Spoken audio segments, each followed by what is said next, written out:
Today is the 7th of August, and we come to another important sutta, Majjhima Nikaya Sutta 44, Culavedalla Sutta, a shorter series of questions and answers. Thus have I heard. On one occasion, the Blessed One was living at Rajagaha in the bamboo grove, the squirrel sanctuary. Then the lay follower Visakha went to the nun, Dhammadina, and after paying homage to her, he sat down at one side and asked her, sorry for a moment, this Dhammadina is supposed to be an Arahan, and according to the, according to the commentaries, I don't know whether it's reliable or not, and this Visakha is supposed to be an Anagamin, third fruition Arya, and also the former husband of Dhammadina. So he sat down and asked her, Lady, identity is said.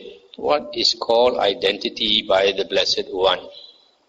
This identity, the Pali word is Sakkaya. Friend Visakha, these 5 aggregates of attachment are called identity by the Blessed One. That is, the material form aggregate of clinging, of attachment, the feeling aggregate of attachment, the perception aggregate of perception of attachment, the volition aggregate of attachment, and the consciousness aggregate of attachment. These 5 aggregates of attachment are called identity by the Blessed One. Saying, good lady, the lay follower Visakha delighted and rejoiced in the nun Dhammadina's words. Then he asked her a further question. Lady, origin of identity is said. What is called the origin of identity by the Blessed One? Friend Visakha, it is craving which brings renewal of being, is accompanied by delight and lust, and delights in this and that, that is, craving for sensual pleasures, craving for being, and craving for non-being. This is called the origin of identity by the Blessed One. Lady, cessation of identity is said. What is called the cessation of identity by the Blessed One?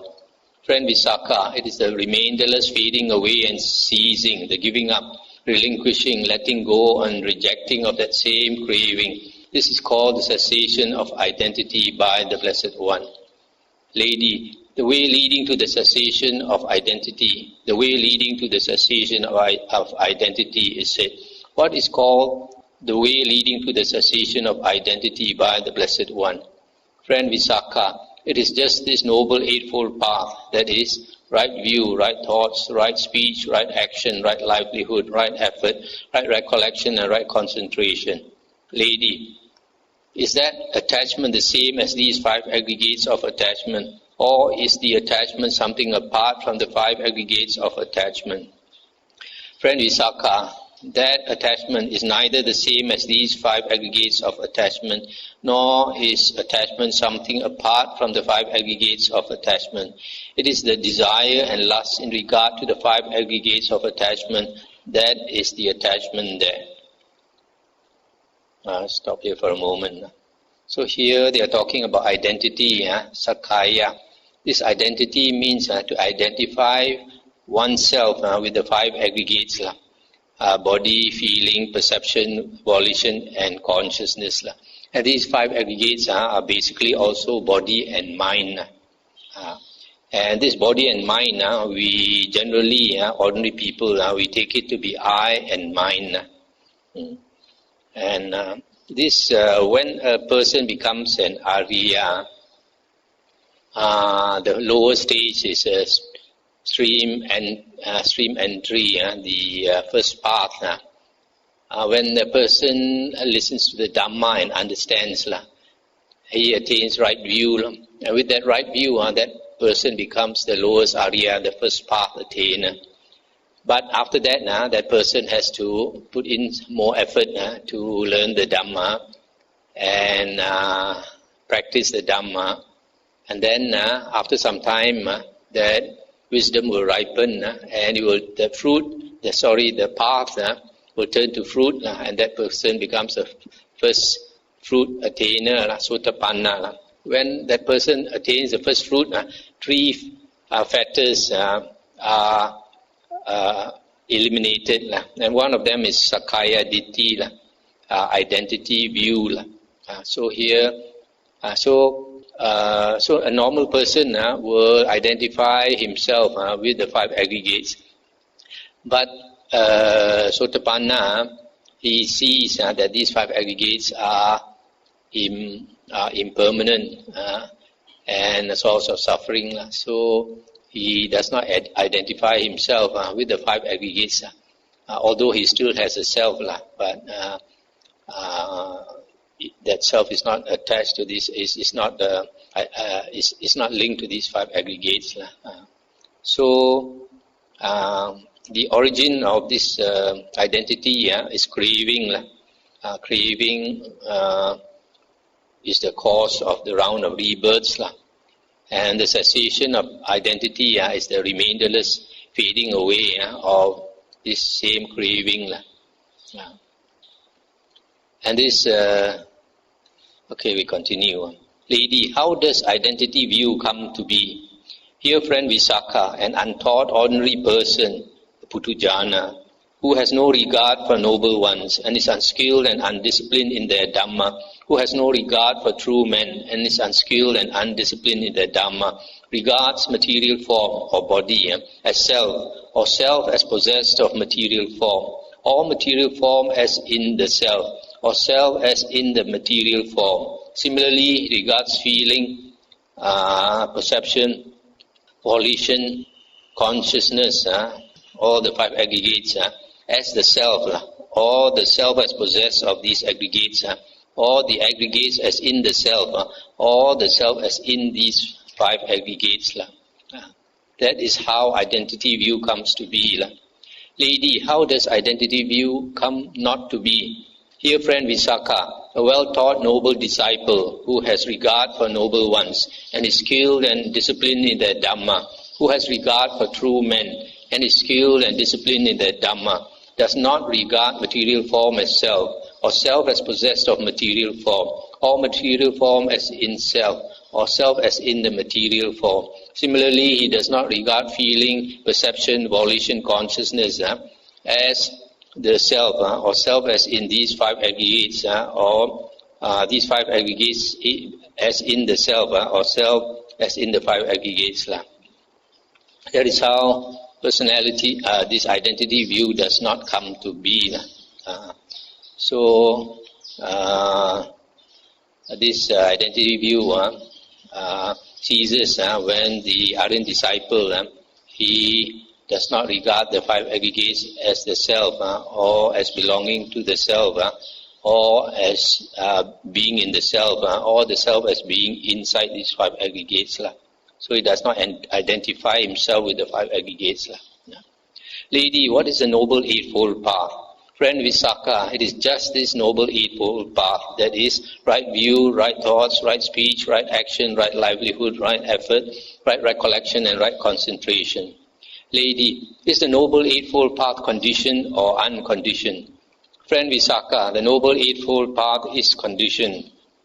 Lady, are the three aggregates included by the Noble Eightfold Path, or is the Noble Eightfold Path included by the three aggregates? The three aggregates are not included by the Noble Eightfold Path, friend Visakha, but the Noble Eightfold Path is included by the three aggregates. Right speech, right action, and right livelihood. These states are included in the aggregate of virtue or moral conduct, sila. Right effort, right recollection, and right concentration. These states are included in the aggregate of concentration, samadhi. Right view and right thoughts. These states are included in the aggregate of wisdom, panya.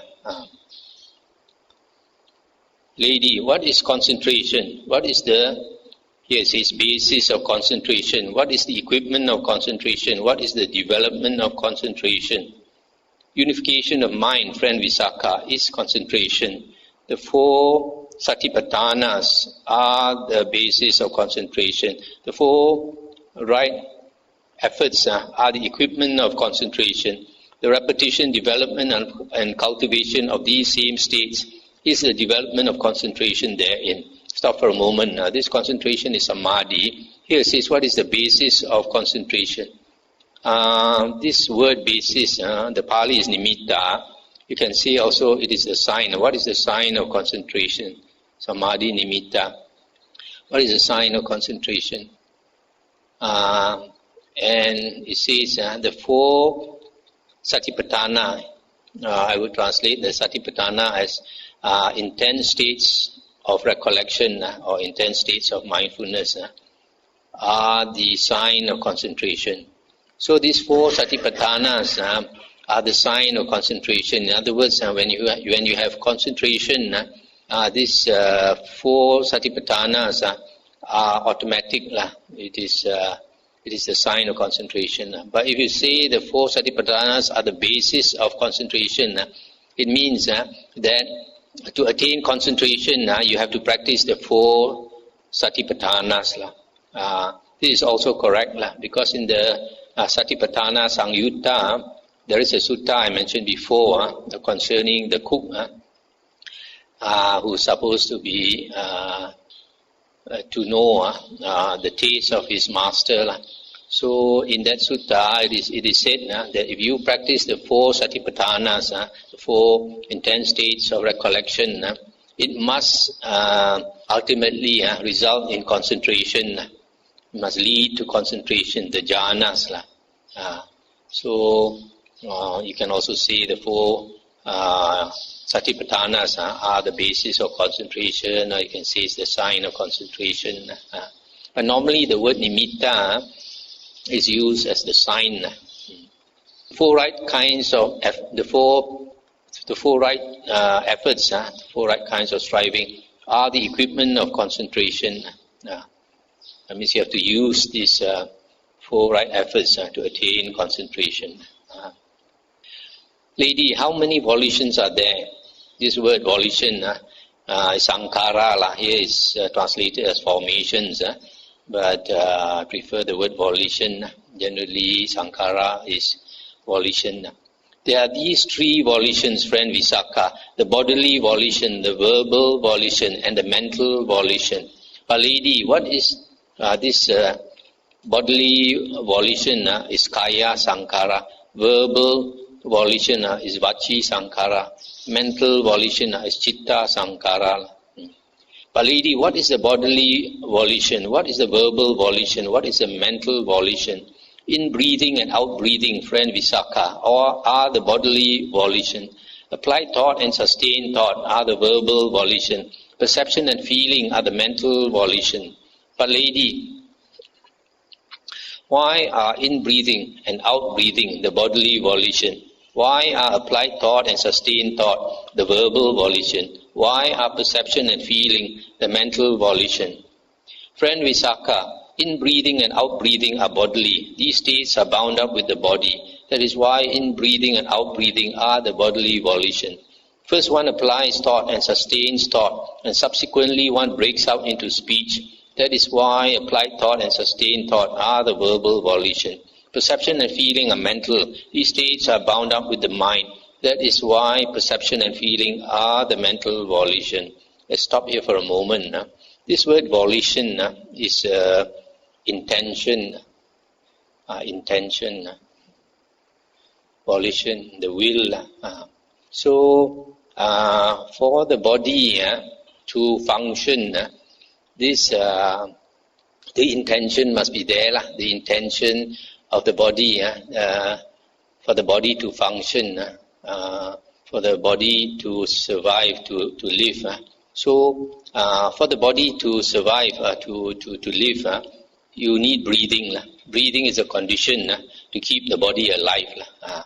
So, this breathing is the bodily volition. And verbal volition is the intention to speak. Before you can speak, the intention is this applied thought and sustained thought, because you must think first. Before, once you have the thought, then it breaks out into speech. That's why thoughts are the verbal volition. Perception and feeling are the mental volition. Before your mind can work, the perception and feeling must be there. Perception and feeling, I mean consciousness. Consciousness, in other words, the mind must activate. Then only the mind can work. That's why these, you can see here, these three, the word volition is quite apt, quite correct. Lady, how does the attainment of the cessation of perception and feeling come to be? Friend Visakha, when a monk is attaining the cessation of perception and feeling, it does not occur to him, I shall attain the cessation of perception and feeling, or I am attaining the cessation of perception and feeling, or I have attained the cessation of perception and feeling, but rather his mind has previously been developed in such a way that it leads him to that state. Lady, when a monk is attaining the cessation of perception and feeling, which state sees first in him? The bodily volition, the verbal volition, or the mental volition? Friend Visakha, when a monk is attaining the cessation of perception and feeling, first the verbal volition ceases, then the bodily volition, then the mental volition. Stop here for a moment.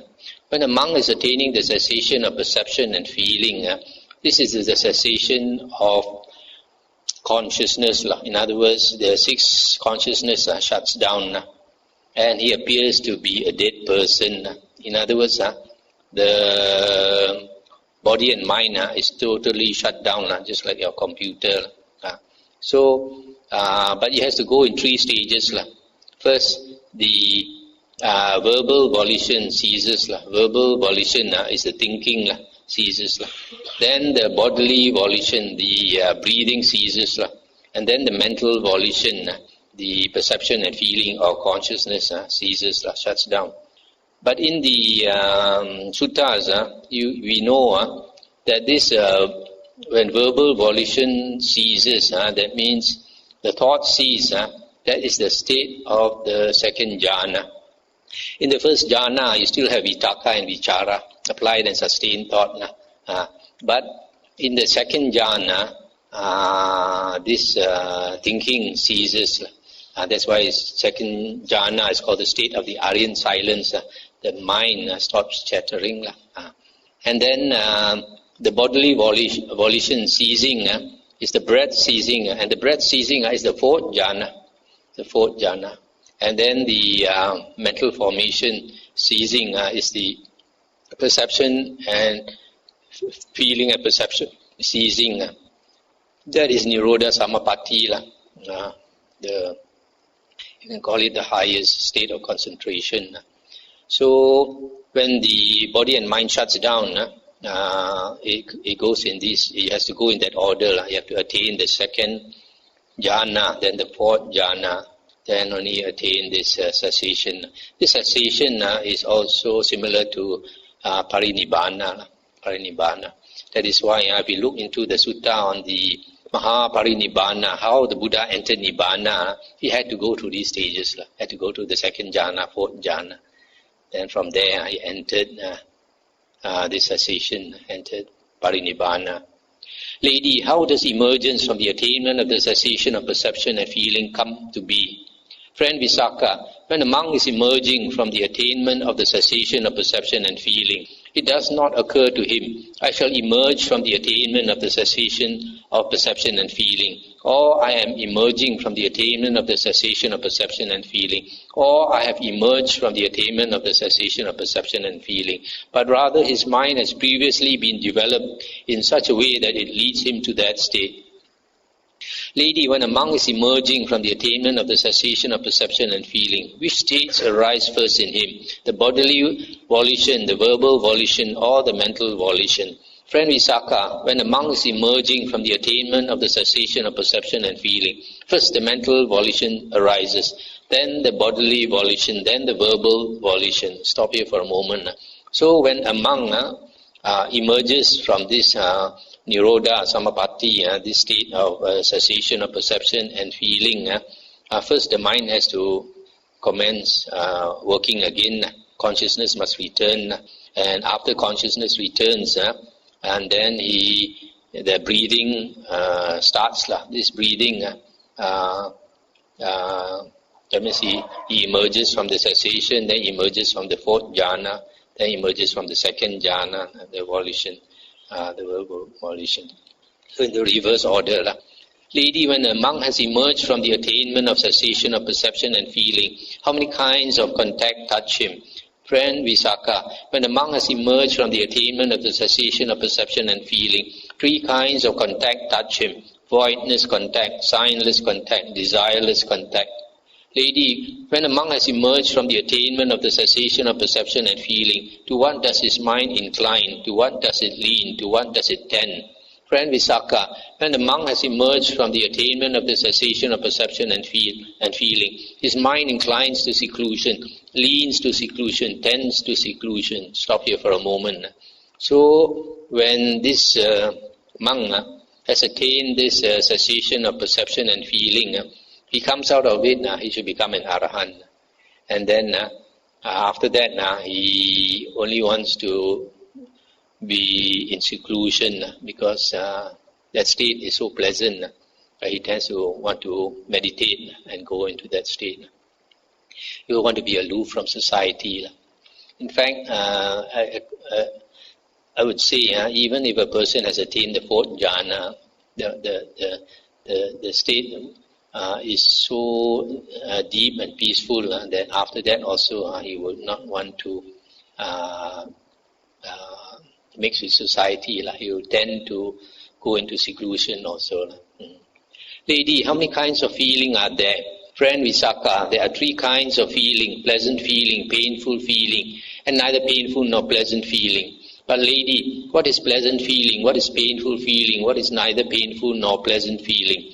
Friend Visakha, whatever is felt bodily or mentally as pleasing and soothing is pleasant feeling. Whatever is felt bodily or mentally as painful and hurting is painful feeling. Whatever is felt bodily or mentally as neither soothing nor hurting is neither painful nor pleasant feeling. Lady, what is pleasant and what is painful in regard to pleasant feeling? What is painful and what is pleasant in regard to painful feeling? What is pleasant and what is painful in regard to neither painful nor pleasant feeling? Friend Visakha, pleasant feeling is pleasant when it persists and painful when it changes. Painful feeling is painful when it persists and pleasant when it changes. Neither painful nor pleasant feeling is pleasant when there is knowledge of it, and painful when there is no knowledge of it. Stop here for a moment. So, because feelings are impermanent, they keep changing. So, if you have pleasant feeling, if it persists, then we feel pleasant. But the moment it disappears, then it is painful. It is painful, and vice versa. And also, when we have this equanimous state, we are aware of it, then it is pleasant. But if you are not aware of it, then you maybe feel bored. Lady, what underlying tendency underlies pleasant feeling? What underlying tendency underlies painful feeling? What underlying tendency underlies neither painful nor pleasant feeling? Friend Visakha, the underlying tendency to lust underlies pleasant feeling. The underlying tendency to aversion underlies painful feeling. The underlying tendency to ignorance underlies neither painful nor pleasant feeling. Lady, does the underlying tendency to lust underlie all pleasant feeling? Does the underlying tendency to aversion underlie all painful feeling? Does the underlying tendency to ignorance underlie all neither painful nor pleasant feeling? Friend Visakha, the underlying tendency to lust does not underlie all pleasant feeling. The underlying tendency to aversion does not underlie all painful feeling. The underlying tendency to ignorance does not underlie all neither painful nor pleasant feeling. Lady, what should be abandoned in regard to pleasant feeling? What should be abandoned in regard to painful feeling? What should be abandoned in regard to neither painful nor pleasant feeling? Friend Visakha, the underlying tendency to lust should be abandoned in regard to pleasant feeling. The underlying tendency to aversion should be abandoned in regard to painful feeling. The underlying tendency to ignorance should be abandoned in regard to neither painful nor pleasant feeling. Lady, does the underlying tendency to lust have to be abandoned in regard to all pleasant feeling? Does the underlying tendency to aversion have to be abandoned in regard to all painful feeling? Does the underlying tendency to ignorance have to be abandoned in regard to all neither painful nor pleasant feeling? Friend Visakha, the underlying tendency to lust does not have to be abandoned in regard to all pleasant feeling. The underlying tendency to aversion does not have to be abandoned in regard to all painful feeling. The underlying tendency to ignorance does not have to be abandoned in regard to all neither painful nor pleasant feeling.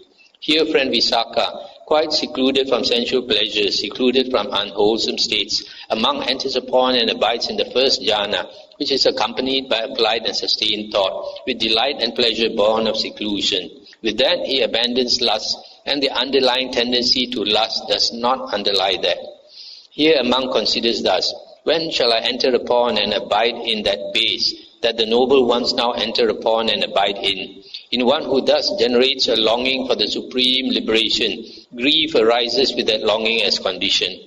With that, he abandons aversion, and the underlying tendency to aversion does not underlie that. Here, with the abandoning of pleasure and pain, and with the previous disappearance of joy and grief, a monk enters upon and abides in the fourth jhana, which has neither pain nor pleasure, and perfect purity of mindfulness and equanimity. With that, he abandons ignorance, and the underlying tendency to ignorance does not underlie that. Let's stop here for a moment. So, when we experience pleasant feelings, worldly pleasant feelings, that means worldly pleasant feelings arise because of seeing a beautiful form, or hearing a beautiful sound, or smelling a nice odor, or tasting good food, or having a pleasant touch. So that type of worldly pleasures, when we experience it, the underlying tendency to lust arises. And vice versa, if we get pain because of contact at the 6 doors, then aversion arises. We feel repelled by the pain.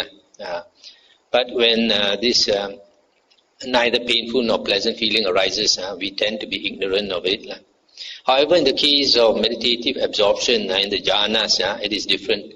Here is very clear. When a monk enters the first jhana, he abandons lust, and even the underlying tendency to lust is not there, because the mind is so strong and also very clear.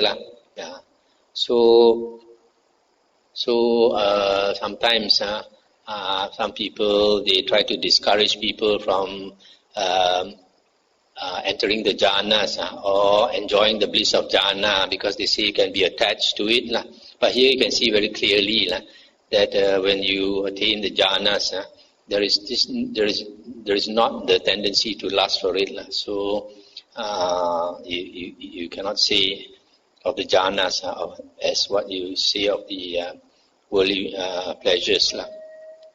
Also, when you have the longing for liberation, you grieve for liberation. But in that type of grief, there is no aversion for it, because you know it is something good.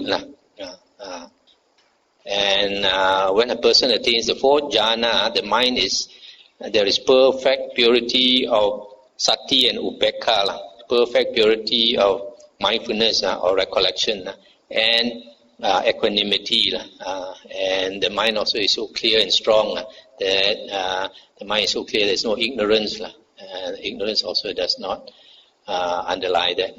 Lady, what is the counterpart of pleasant feeling? This Pali word counterpart, patibhaga, is similar or resemblance. Here it says counterpart. What is the counterpart of pleasant feeling? Friend Visakha, painful feeling is the counterpart of pleasant feeling. What is the counterpart of painful feeling? Pleasant feeling is the counterpart of painful feeling.